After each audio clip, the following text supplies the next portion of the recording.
Cordiales saludos, muchas gracias por estar aquí nuevamente. Vamos a iniciar esta clase número 3 del módulo Conceptos Estadísticos Fundamentales para el Laboratorio Analítico, correspondiente a la diplomatura Aspectos Técnicos de la Calidad en el Laboratorio de Química Analítica. Vamos a iniciar con el tema de estadística de medidas repetidas. Ya en anteriores en la clase anterior, cuando hablamos de error, vimos que para determinar tanto error aleatorio, tanto error sistemático, es decir, el sesgo, el desvío estándar, requerimos de realizar mediciones repetidas. Con una sola medición podíamos determinar o obtener una estimación muy somera de lo que es el error total, ¿sí? Pero para conocer un poco más respecto de los dos tipos de errores que clasificábamos, bueno, era requerido repetir mediciones, ¿sí? Sobre una misma muestra, bajo condiciones establecidas y demás, ¿sí? Bueno, sobre eso vamos a hablar hoy. La referencia principal que vamos a usar es esta, Estadística y Quimiometría para Química Analítica, de James Miller y de Jane Miller. Iniciaremos con distribución normal. Ya en clases anteriores hemos hablado de esta distribución. Ya en el módulo de Fundamentos de Química Analítica, bueno, más o menos describimos de qué se trataba. Y también en la clase anterior, ¿no?, referida a errores. Hoy vamos a profundizar algo más en esta función tan importante y que describe muchos de los fenómenos presentes en la naturaleza y que también aplica a esto de la metrología en el análisis químico. Bueno, comenzamos describiendo estos dos parámetros fundamentales que nos van a acompañar de ahora en más, o que nos vienen acompañando desde el inicio del curso y seguramente en las actividades diarias que desarrollamos en el laboratorio, ¿no? Uno de estos parámetros es la media o promedio, media aritmética, también llamada promedio, ¿sí?, que son de los parámetros o el parámetro estimador del valor central más utilizado. Quizás hay otros, este es quizás el más utilizado en lo que es el tratamiento de datos analíticos, ¿no? Bueno, ¿cómo lo calculamos? Bueno, fácilmente sumamos valores, lo dividimos por la cantidad de valores y eso nos da un estimador del valor central, ¿eh? Nosotros cuando repetimos mediciones obtenemos una dispersión de resultados, ¿sí? Obtenemos una dispersión de resultados y bueno, el valor central es un parámetro estadístico que me indica justamente o que cae más o menos al medio de ese intervalo de valores, ¿sí? De ese intervalo de confianza le vamos a llamar después. Creo que no hay gran inconveniente para determinarlo, lo podemos hacer muy simplemente en Excel, es más, ya lo hemos desarrollado, usamos ahí una función estadística que se llama promedio. Por otro lado, como estimador de la dispersión, es decir, de qué tan ampliamente se dispersan esos resultados, tenemos a la varianza. La varianza se describe de esta manera, ¿sí? Si nosotros hacemos, teniendo una serie de n resultados, de n datos, hacemos la diferencia entre cada uno de esos n datos y el valor medio de esos n datos, ¿sí?, obtenemos esta diferencia aquí. Si a esa diferencia la elevamos al cuadrado para quitarle el signo negativo que pudiera tener, ¿sí?, se transforma en una diferencia al cuadrado. Si sumamos esas diferencias al cuadrado y después la dividimos más o menos por la cantidad de diferencias que tenemos, nos va a quedar la varianza, ¿sí? Si a esa varianza le aplicamos la raíz cuadrada, bueno, vamos a tener el desvío estándar, ¿sí? Quizás el desvío estándar es el parámetro que más conocemos, pero la varianza, digamos, es la forma más intuitiva de comprender qué significa. Acá tenemos una gráfica, aquí tenemos una serie de valores con circulitos de color azul, el valor medio. Bueno, si hacemos la diferencia entre cada uno de los valores y el valor medio, y a cada una de esas diferencias las elevamos al cuadrado, como se puede observar aquí, obtenemos las diferencias al cuadrado. Ahí tenemos 12.6 menos el valor medio, que en este caso es 13, me da 0.4 negativo. Ese 0.4 negativo lo elevamos al cuadrado para quitarle el signo y ahí nos queda. Si sumamos todo eso, la varianza es 1.6, ¿sí? Si sumamos todo eso, lo dividimos por n-1, que es la cantidad de grados de libertad, nos queda la varianza. Vamos ahora a hablar brevemente de lo que son los grados de libertad en estadística. Es un concepto que, si bien no nos hace falta comprenderlo para realizar el análisis de datos, bueno, puede quedar ahí alguna curiosidad, ¿sí? Salvo que hagamos estadística teórica o investigación en matemática estadística, es un concepto que lo podemos pasar por alto sin problema. De todas maneras, vamos a dar una explicación o a intentar hay una explicación que nos resulte intuitiva de por qué cuando trabajamos con un conjunto de n datos vamos a trabajar con los grados de libertad y generalmente es esa cantidad de datos menos 1. ¿Qué significa ese menos 1? Bueno, implica ese n-1 es la cantidad de piezas o de datos que pueden variar libremente, ¿sí? Hay uno que no puede variar libremente.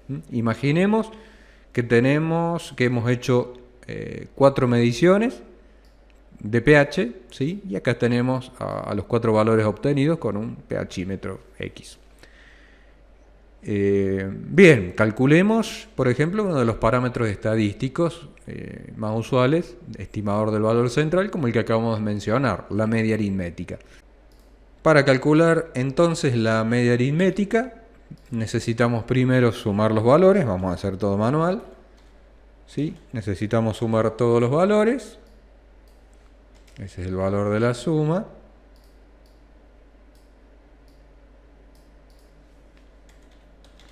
Y después dividirlo por la cantidad de valores que son, es decir, 4. Por lo tanto, la media aritmética será igual a 17.1 dividido n, es decir, 4. Ese es el valor. Bueno, supongamos que ahora obtengo una nueva serie de mediciones de pH, ¿no? Vamos a suponer que obtengo en una segunda etapa, le vamos a llamar a la columna pH2, otra nueva serie de mediciones. Por ejemplo, pH 3.9, pH 3.5, 3.3, etc. Voy haciendo, bueno, esto es para pH. Vamos etiquetando las columnas para que no haya confusión, ¿sí? Es decir, vuelvo a sumar, hago la suma para calcular la media de todos los valores, ¿sí? Me falta uno todavía en la serie 2. Hago la suma. Obviamente es decir, son dos mediciones o dos conjuntos de mediciones que provienen del mismo sistema, el mismo pHímetro, mismo operador, periodos cortos de tiempo, etcétera. Son las mismas condiciones. Por lo tanto, yo espero obtener, además es el mismo buffer, vamos a suponer, o la misma muestra, así que espero obtener la misma población de datos, ¿sí? Datos con medias y desvío estándar iguales o semejantes. En la práctica nunca van a ser iguales, pero vamos a suponer que sí. ¿Sí? Son las mismas condiciones, mismo sistema, todo igual. Por lo tanto, espero que la media y el desvío estándar sean iguales también. Bueno, entonces, acá todavía me falta un resultado. Como vemos, acá la suma es 10.7. Es decir que el valor próximo para que la media sea la misma debería ser un valor que complete esta suma, 17.1. Por lo tanto, ¿qué valor debería aparecer acá. Bueno, este valor va a estar supeditado a los resultados anteriores, ¿sí? Por lo tanto, vamos a ir probando. A ver, el valor 5.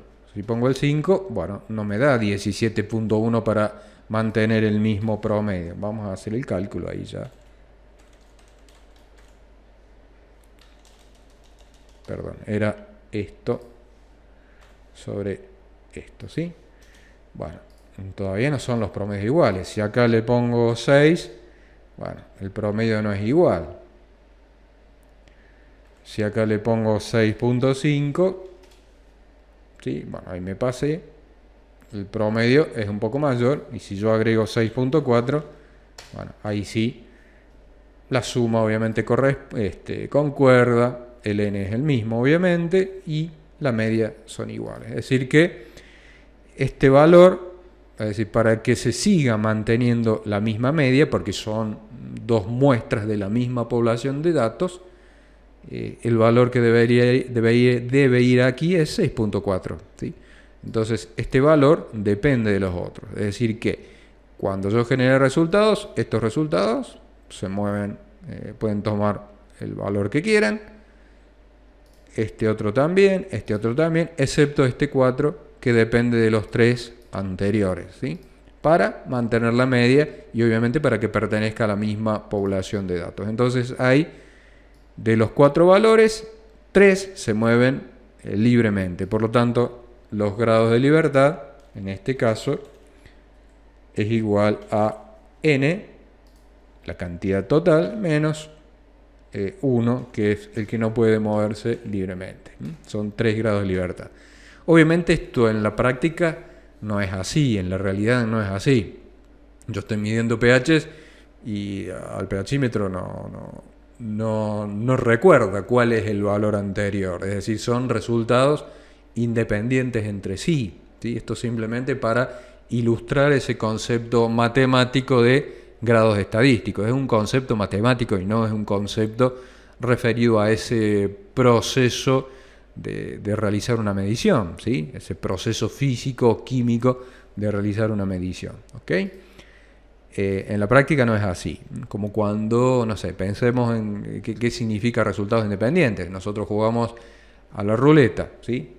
Generamos, vamos a suponer que vamos a apostar al rojo o al negro. Son los dos posibles colores que pueden salir en la ruleta. Bueno, vamos a suponer que tenemos rojo y tenemos negro. Nosotros apostamos al negro, pero de pronto, o digamos en la primera tirada de la bolilla, sale rojo. Volvemos a apostarle al negro, vuelve a salir rojo.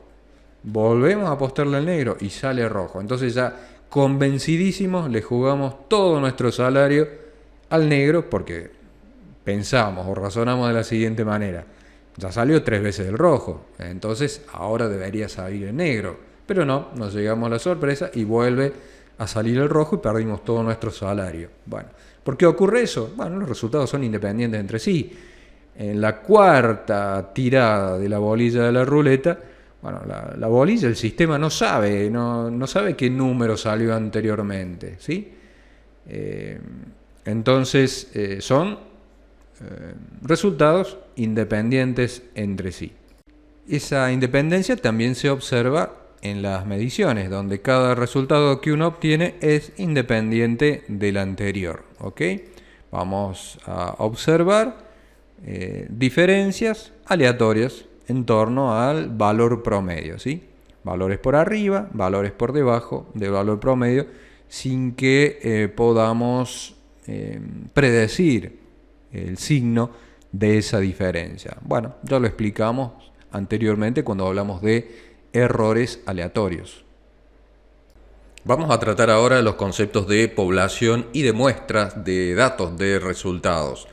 Cuando hablamos de población de datos, nos referimos a una infinita cantidad de resultados, ¿sí? Por ejemplo, si en el laboratorio tengo una muestra que me ha traído un cliente de 1 litro de agua y para hacer un ensayo, vamos a suponer, de nitrato en agua, yo necesito solo 1 mililitro de esa muestra.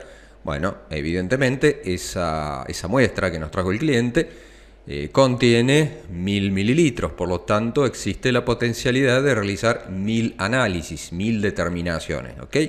Entonces eso a mis fines prácticos va a ser la población de resultados, ¿sí? Los, entre comillas, infinitos resultados.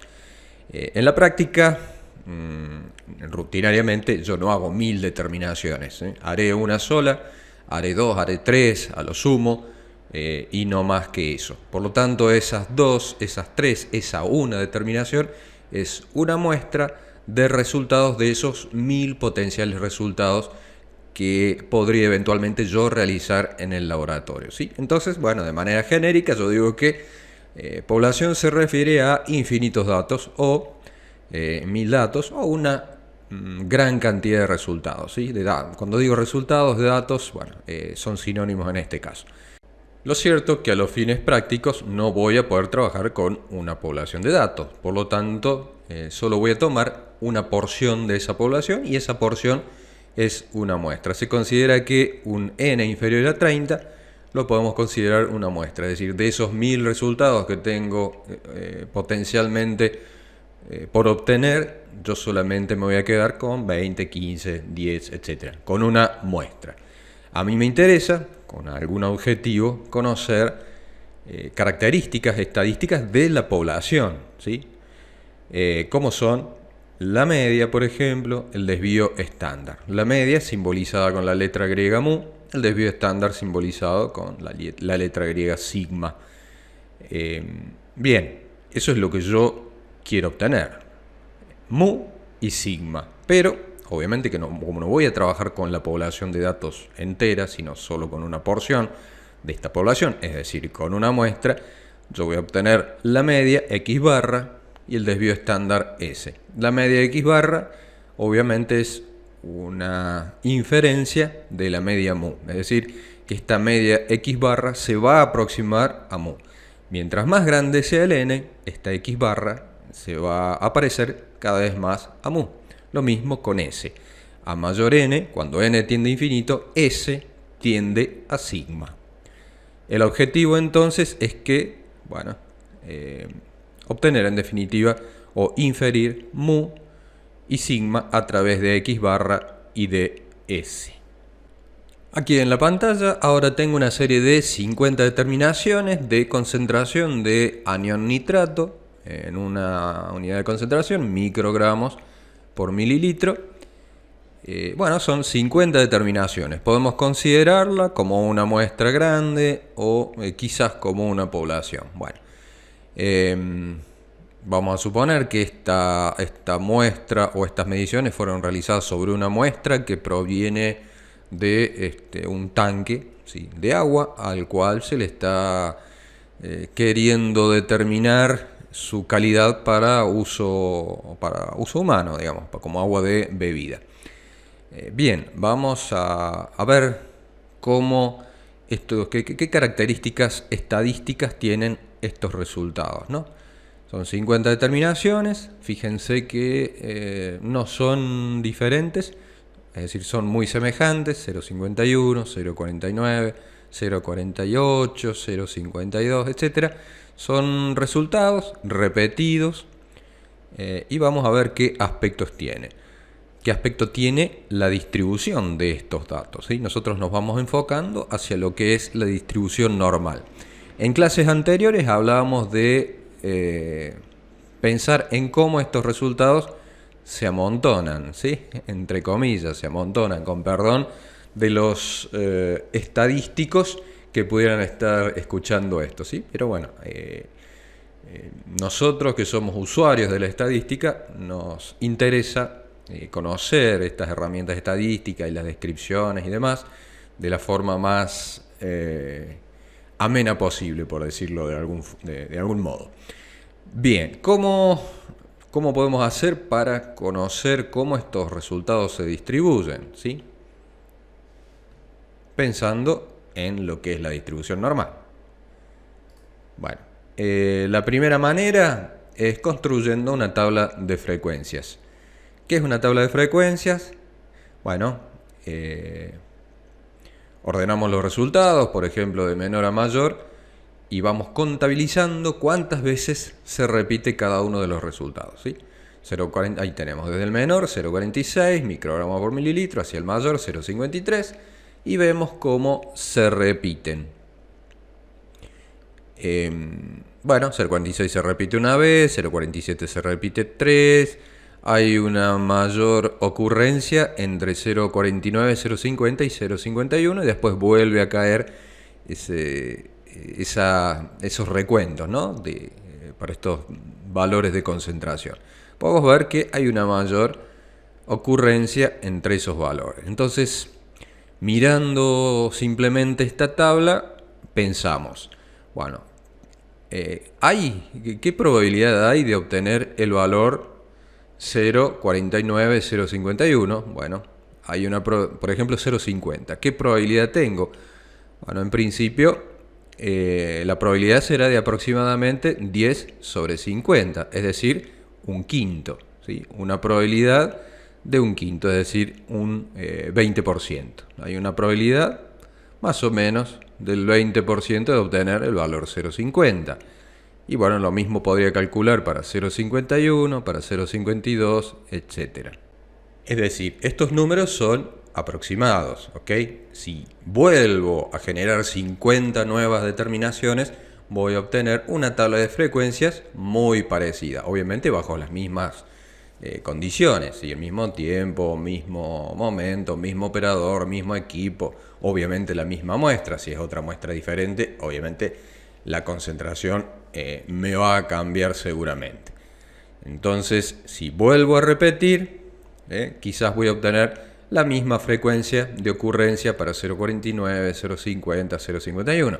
Si yo pienso en valores como 0,39, la probabilidad de que aparezca, ¿sí?, un recuento al menos una vez es bastante baja, ¿sí? No digo nula, pero es bastante baja. Mientras más me alejo de la media, que debe estar por aquí, hacia abajo en concentraciones o hacia arriba, esa frecuencia de aparición, esa probabilidad de aparición va a disminuir. Fíjense que estoy haciendo o tratando como sinónimos a la frecuencia de aparición con la probabilidad. Entonces ya lo voy pensando como una probabilidad de aparición. Yo puedo saber qué probabilidad existe de que aparezcan valores por debajo de 0,49, que aparezcan valores por arriba de 0,49, ¿sí?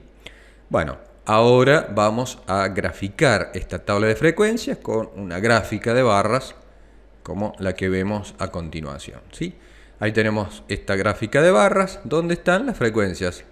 ¿Cuántas veces se repite 0,49? 10 veces. 0,51 13 veces y así. Y esto, bueno, tiene una determinada forma. Si yo hago muchas más determinaciones, esto cada vez se va a parecer más a una campana, ¿sí? Existe una expresión matemática que se llama la función de Gauss y que me va a modelar matemáticamente este fenómeno, digamos, de distribución de probabilidades de los datos, ¿sí? Esa curva la hemos mencionado anteriormente en clases anteriores y se puede representar matemáticamente, ¿sí? Bueno, acá nosotros hemos realizado un histograma donde cada barra nos está indicando la cantidad de veces que se repite un determinado valor. En la práctica, en lugar de trabajar con valores específicos, ya que en realidad nosotros siempre nos estamos moviendo en un continuo de valores, ¿sí? Entre comillas, en un continuo, porque bueno, va a depender obviamente de la cantidad de cifras significativas con las que nosotros estemos trabajando en nuestras mediciones, ¿sí?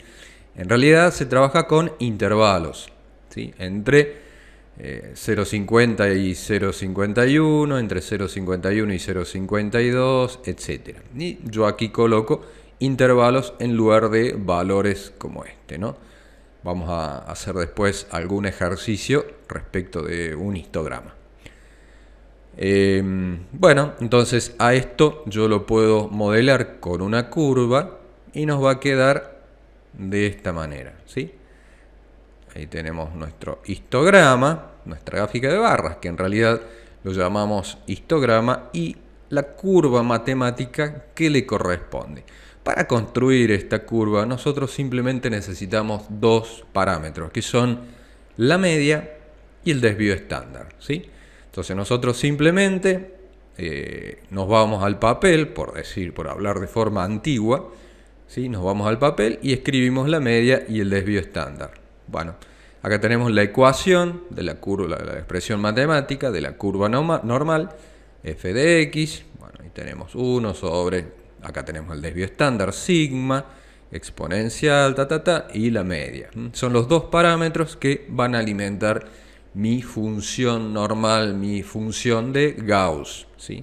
Que fue quien la desarrolló, la descubrió, etc. Los valores de x entonces están distribuidos normalmente con un promedio mu y una varianza sigma cuadrado, ¿sí? Lo representamos de forma abreviada. Un parámetro x, un número x, que se distribuye normalmente con una media mu y un desvío estándar sigma. Fíjense que acá se utiliza muy habitualmente, recordemos que sigma es el desvío estándar y sigma cuadrado es la varianza. Entonces, bueno, podemos hablar de ambas como indicadores de la dispersión de mis resultados, ¿sí? Sigma y sigma al cuadrado tienen distintas características matemáticas, por ejemplo, como que sigma cuadrado, es decir, la varianza, es aditiva, ¿sí?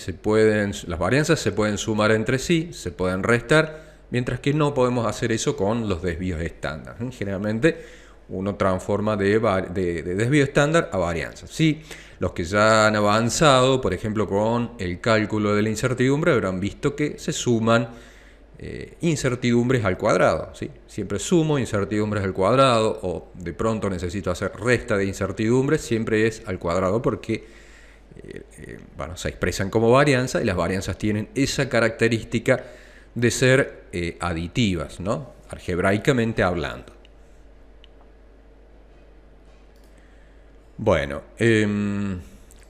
como habíamos visto, entonces dijimos que la función de Gauss, o lo que es lo mismo, la función normal, se va a representar, o mejor dicho, es función de el desvío estándar o varianza y la media de la población de los resultados.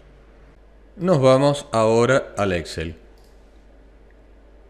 Recién vimos, cuando pasamos por las diapositivas, ese conjunto de datos de 50 determinaciones de nitrato, con el cual construíamos un histograma y veíamos cómo se distribuían normalmente. Bueno, vamos a trabajar un poco con estos resultados, ¿sí? Vamos a calcular el promedio de esos resultados usando la función promedio de Excel. Bueno, fíjense que nos da este error, y eso generalmente cuando con Excel ocurren esos errores por ahí aparentemente inexplicables, bueno, se debe a que deberíamos estar usando comas en lugar de puntos o puntos en lugar de comas, dependiendo en qué idioma o en qué sistema nosotros hayamos configurado Excel, ¿sí? Entonces, bueno, acá simplemente vamos a reemplazar los puntos por coma. Y este truquito, ¿sí? Ya es una cuestión de Excel o del sistema de Office de Word. Vamos a reemplazar entonces los puntos por las comas. Seleccionamos todos los resultados, ¿sí? Pintamos y ahora apretamos Control L. Con Control L, bueno, le vamos a decir que me busque los puntos y que me los reemplace por comas, ¿ok? Y decimos reemplazar todos y listo, ya hicimos los 50 reemplazos y ahí tenemos entonces el valor de la media aritmética. Vamos a hacer lo mismo, vamos a calcular el desvío estándar, le vamos a llamar S, acá le vamos a llamar X barra, que es la media, siempre lo voy a denominar así, salvo que diga otra cosa, y vamos a calcular el S. X barra porque, bueno, es medio... se pierde mucho tiempo cuando tengo que poner la barra arriba de la X, lo podría hacer, pero lo dejamos ahí más simple, creo que todos me entienden. En inglés se suele escribir X bar, sin la RA después. De todas maneras lo dejamos en el castellano. Nos vamos a calcular el desvío estándar. Y fíjense que cuando, esto yo no lo expliqué en las clases pasadas, pero cuando empiezo a escribir des, Excel me muestra las posibilidades o las funciones matemáticas que empiezan con eso, ¿no? Y para desviación estándar tengo esta desbest M y desbest P. Bueno, M se refiere, como indica la leyenda que tengo al lado, calcula la desviación estándar en función de una muestra. Y desbest P calcula la desviación estándar en función de la población. Lo que yo voy a hacer es entonces calcular el desvío estándar para la muestra. Bueno, estoy asumiendo que eso es una muestra. Hago doble clic y selecciono entonces los números. Ya he calculado el desvío estándar. De pronto quisiera calcular la varianza. Bueno, una forma es expresar el desvío estándar al cuadrado. Hago igual a esto. Presiono ahí el sombrerito para denotar potencia. Alt 0,94 y 2. ¿Sí? Elevo el cuadrado y obtengo la varianza. Ahí está. Ahí, como vimos recién, tenemos las expresiones matemáticas para la función de Gauss, que dependen, como dijimos, de la media, el estimador del valor central, o la varianza o desvío estándar, el estimador de dispersión. ¿Sí? Lo podemos trabajar de forma manual, implementarla en una hoja de Excel, de forma indicando obviamente cada una de las variables, o podemos usar las funciones que nos brinda Excel ya, digamos, en referencia a ese tipo de distribución de probabilidad, que ahí las tenemos. En la función de la izquierda tenemos la distribución normal y en la función de la derecha la inversa de esa distribución. Es como despejar la ecuación anterior, la que veíamos, ¿sí? Nosotros aquí con esta función calculamos la probabilidad, la densidad de probabilidad para un determinado valor, y si despejamos podemos obtener un valor para una determinada densidad de probabilidad, ¿sí? Es como equivale a despejar la función. En un caso tenemos f como función de x, el valor de concentración de nitrato, por ejemplo, o f como función de la probabilidad, donde el resultado va a ser una concentración de nitrato. Bueno, es esto mismo. Acá tenemos la distribución normal, donde para cada valor nos va a dar un valor de densidad de probabilidad, ¿sí? Para la media y el desvío estándar correspondiente que hemos calculado. Y si queremos que nos devuelva la campana de Gauss o nos devuelva la función acumulada, que vamos a ver de qué se trata.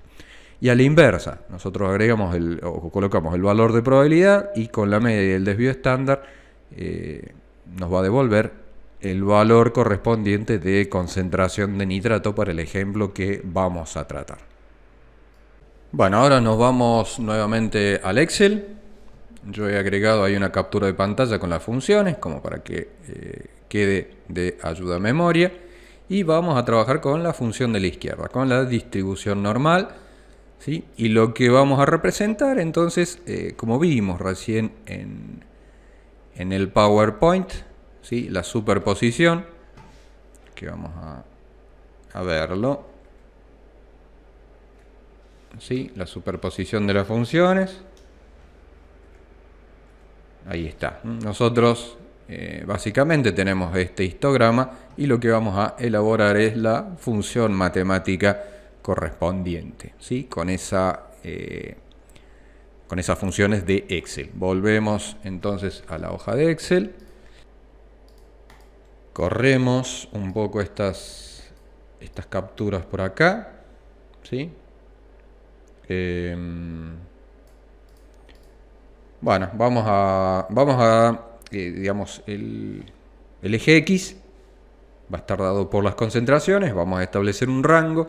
Desde el histograma podemos ver, que vimos recién, podemos ver que el rango va desde 0.46 hasta 0.53. No podemos de pronto extender un poquito más hacia abajo y más hacia arriba para ver la totalidad de la función, ¿sí?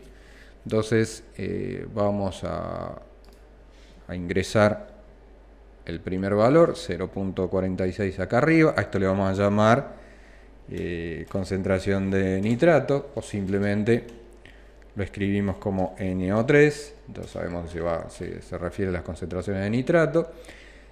Y acá la densidad de probabilidad. Bueno, escribimos 0.46. Ya me va copiando el formato. Bueno, después veo si quiero mantener ese formato o no. Bueno, o sea, una cuestión secundaria en este caso. Bueno, vamos a aplicar la función. ¿Sí? Vamos a escribir ahí. Lo puedo escribir o buscarlo, como ya hemos visto. Empiezo a escribir distribución. Ya Excel entonces me muestra las distintas distribuciones. Vamos a usar esta distribución normal N. Y corremos un cachito hasta allá. Vamos a utilizar entonces, bueno, como valor de X, 0.46. Como valor de media, vamos escribiendo puntos y comas. Ya la expresión me va diciendo, ¿no? Como valor de media, vamos a escribir X barra, que calculamos recién. Vamos a presionar F4 para que me fije y no me vaya a cambiar después la celda. Luego me pide el desvío estándar. Vuelvo a escribir punto y coma, me pide el desvío estándar y acá vuelvo a apretar F4 para que me la fije y después escribimos ahí en el acumulado, ¿no? Perdón. Punto y coma y ahí me indica, ¿no? Si escribo la palabra verdadero me va a mostrar la función de distribución acumulativa y si escribo la palabra falso me va a mostrar la función de probabilidad bruta, que es lo que me interesa a mí. Entonces acá debo tipear la palabra falso en mayúscula o en minúscula o la palabra verdadero. Por ahora escribo falso y si no, hago clic acá y ya directamente me la escribe. Cierro paréntesis y ya tengo configurada la función para que me dé la distribución de probabilidad para el valor 0.46. Fíjense que he incorporado los parámetros característicos de esa distribución de probabilidad, ¿sí? Que son la media y el desvío estándar, no más, no necesito más que eso. Le doy OK y ya tengo el valor 1.128. ¿Sí? Ese es un valor de densidad de probabilidad para esta función. Bueno, ahora si yo quiero, yo puedo hacer incrementos, por ejemplo, de 2 en 2 hasta llegar a 0.53, por ejemplo, que era el otro rango. Entonces, si quiero hacer incrementos de 2 en 2 centésimas, yo voy a agregar acá 0.48, ¿sí? Bueno, puedo hacer lo mismo, arrastro y obtengo el valor para esta función, ¿sí? Siempre me tengo que fijar de que está utilizando los mismos parámetros por las dudas, porque si yo no fijo, me va a empezar a usar las celdas de abajo, ¿no? Yo quiero que siempre me utilice las mismas celdas, excepto en este caso la de X o la de concentración de nitrato. ¿Ok? Le doy OK. Y bueno, lo que ahora yo quiero, vamos a correr un poco, lo que quiero es que me sume de 2 en 2 centésimas hasta llegar a 0.53, ¿no? Para ello entonces selecciono las dos celdas y desde este puntito ahí en la parte inferior derecha de la pantalla arrastro hasta llegar a 0, bueno, como va de a pares, no voy a llegar a 0.53, sino que en realidad me voy a pasar, voy a llegar hasta 0.54. Bueno, son muy pocos puntos, ¿no? Bueno, arrastro, hago doble clic acá y se completa con los resultados. Si yo después quiero graficar, por ejemplo, esto, le voy a Excel que me muestre, no sé, una gráfica de dispersión, vamos a obtener esta campana de Gauss muy precaria, porque son muy pocos puntos, no se alcanza a ver ni el punto de inflexión, ni mucho menos el pico que se forma. Lo que obviamente debería hacer es aumentar la resolución de la gráfica, ¿sí? Para ello tendría que incrementar la cantidad de datos, ¿sí? Para ello vamos a ir aumentando vamos a ir incrementando de a 2 milésimas, ¿sí? de microgramos por mililitro, creo que era la concentración de nitrato. Entonces vamos a ir de 460 a 462, vamos a seleccionar la celda y ahí se va a ir, si yo arrastro, se va a ir incrementando de a 2 milésimas, ¿sí?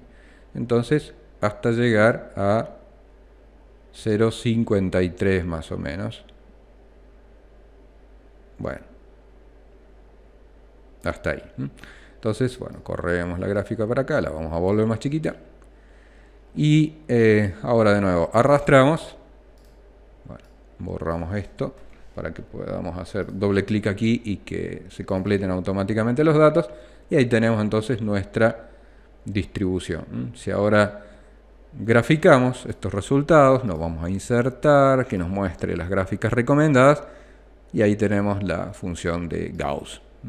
Bueno, si queremos que se vea en más plenitud, tendremos que agregar más puntos anteriores a 0,46 y más puntos posteriores, perdón, a 0,53, ¿no? Entonces hemos trabajado con nuestra función de Gauss, la campanita de Gauss, y esta es la que le corresponde a estos 50 datos, ¿sí?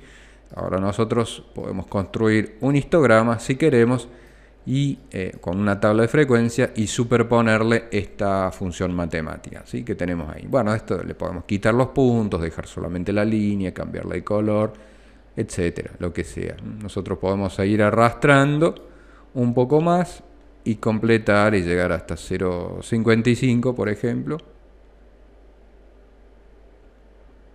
Y bueno, vamos a ver si esto se puede actualizar.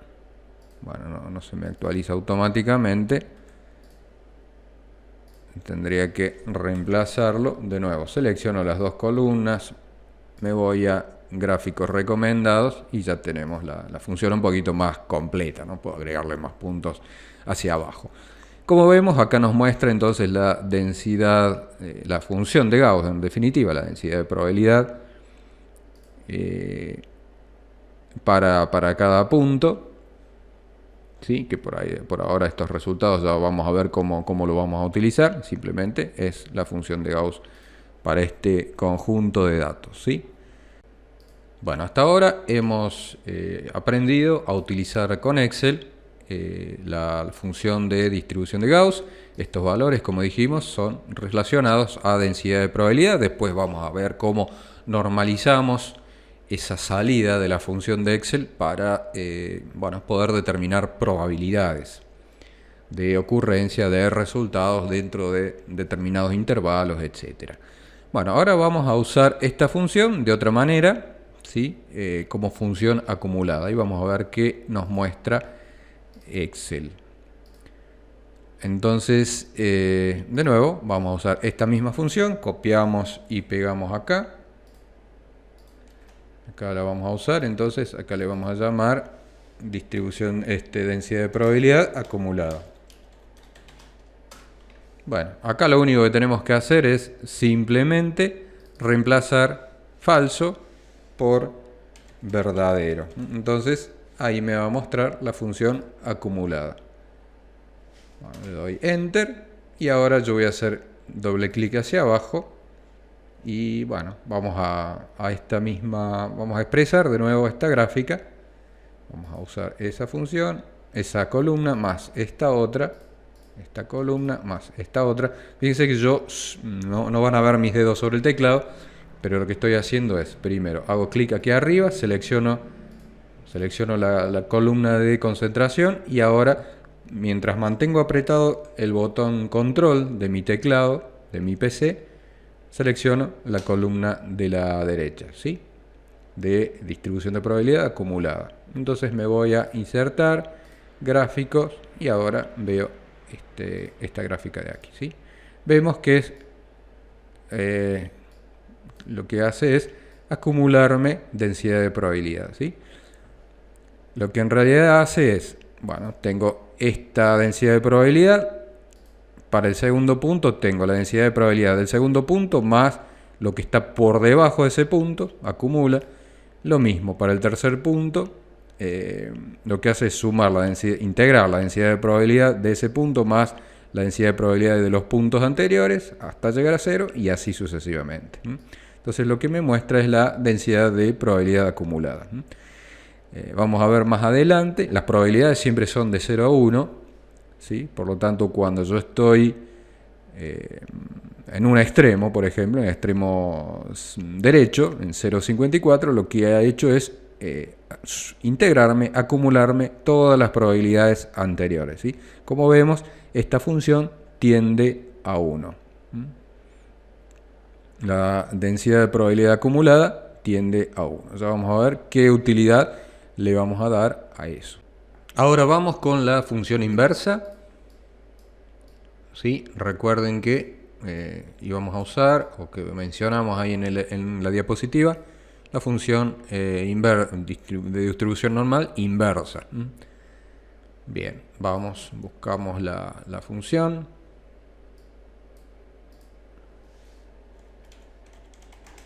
Vamos a generar unos datos y bueno, ahora en lugar de utilizar los valores de concentración de nitrato, vamos a usar los valores de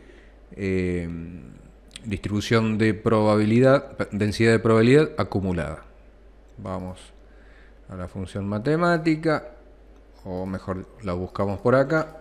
A mí me resulta más por acá, pero el que no se acuerda de memoria la función puede ir a fx aquí arriba. Entonces buscamos, bueno, aquí aparece inversa normal, hacemos doble clic, nos pide la probabilidad.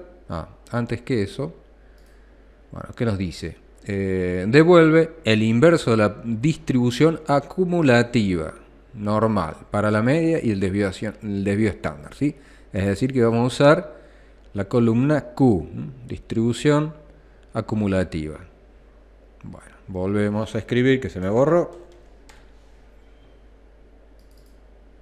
Bueno, usamos estos datos, de nuevo, punto y coma, la media, F4 para fijar, punto y coma, el desvío estándar, F4, cerramos paréntesis y ya. Ahí tenemos entonces el valor. Obviamente me tiene que devolver el valor inverso, el valor original. Hacemos doble clic ahí y de nuevo encontramos todos los valores, ¿sí?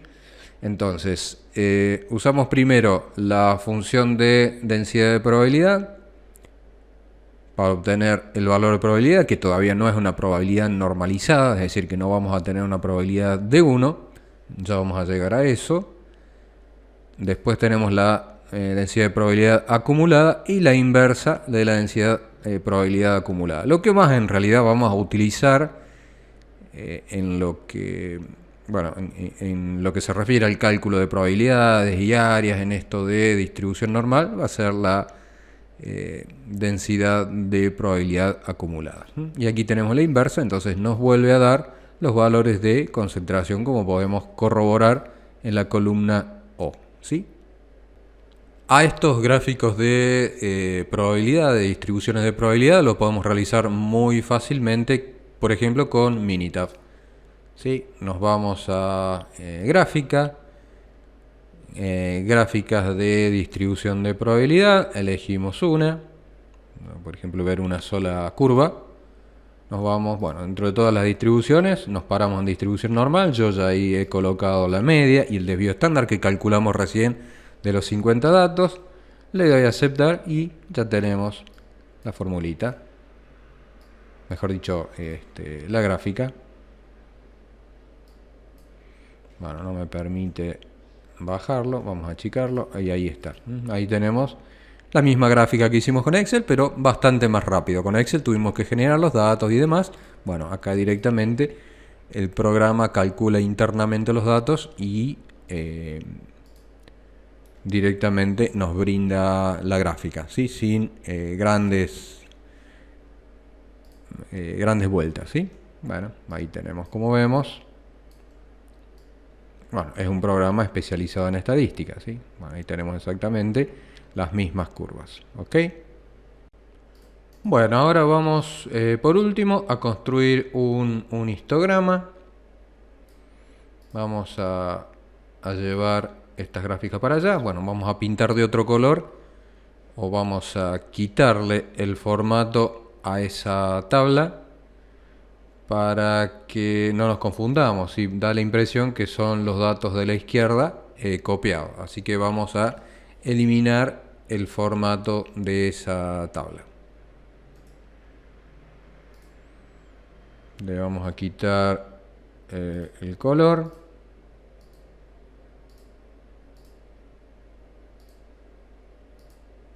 Y ahí nos queda. Perfecto, vamos a usar entonces estos 50 datos para construir un histograma.